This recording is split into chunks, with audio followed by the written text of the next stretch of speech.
प्रिय विद्यार्थियों,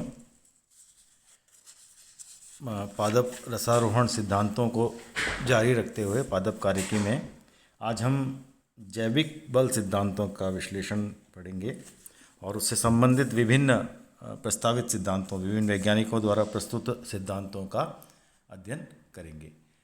तो जैविक बल सिद्धांत, जैसा कि मैंने आपको बताया था कि इसके अनुसार रसारोहण एक जैविक प्रक्रिया है। ऐसी मान्यता है कि जैविक प्रक्रिया मतलब जिसमें बायोलॉजिकल फोर्स का उपयोग होता है या बायोलॉजिकल एनर्जी का उपयोग होता है, जो पौधे की सजीव कोशिकाओं की सक्रियता के फलस्वरूप संपन्न होती है। ये जीवित कोशिकाएं जाइलम वाहिकाओं व वाहिनिकाओं के चारों ओर उपस्थित मृदुतिकीय कोशिकाएं होती हैं। तो जैव बल है वो किसके द्वारा क्रिएट हो रहा है?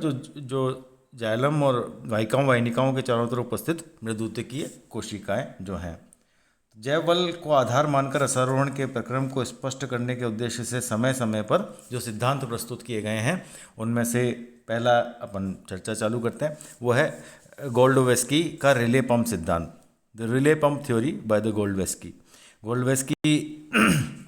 जो उन्होंने जो सिद्धांत प्रस्तुत किया, जैसा आप चित्र में देख रहे हैं, के अनुसार रसारोहण की क्रिया जाइलम वाहिकाओं के चारों ओर उपस्थित जाइलिक मध्यवर्तीय कोशिकाओं में मज्जा किरणों की जीवित कोशिकाओं के परासरण में होने वाले आवर्ती परिवर्तनों के कारण होती है।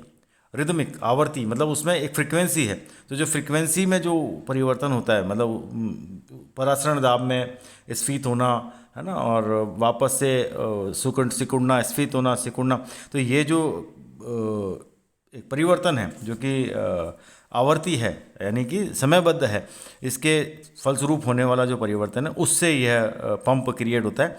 इन कोशिकाओं के परासरण दाब में वृद्धि होने पर ये वाहिका से जल अवशोषित कर लेती हैं। परासरण दाब बढ़ना यानी कि जल की सांद्रता इनके अंदर कम हो जाती है, तो जल क्या होता है, वो वाहिकाओं से इन मृदुतिकीय कोशिकाओं के अंदर आ जाता है। कंधों से मिलते हैं कंधे, कदमों से कदम मिलते, तो वह इनके भीतर प्रवेश कर जाता है। इन कोशिकाओं के परासरण दाब में वृद्धि होने पर ये वाहिका से जल अवशोषित करती हैं। परिणाम स्वरूप जीवित कोशिकाओं का परासरण दाब कम हो जाता है ना। जो वाटर स्ट्रैंड है जो वाहिकाओं में उपस्थित है, उससे यह जल अंदर आ जाता है। अतः यह जल को अपने ऊपर स्थित दूसरे जाइलम तत्वों में स्थानांतरित कर देती है।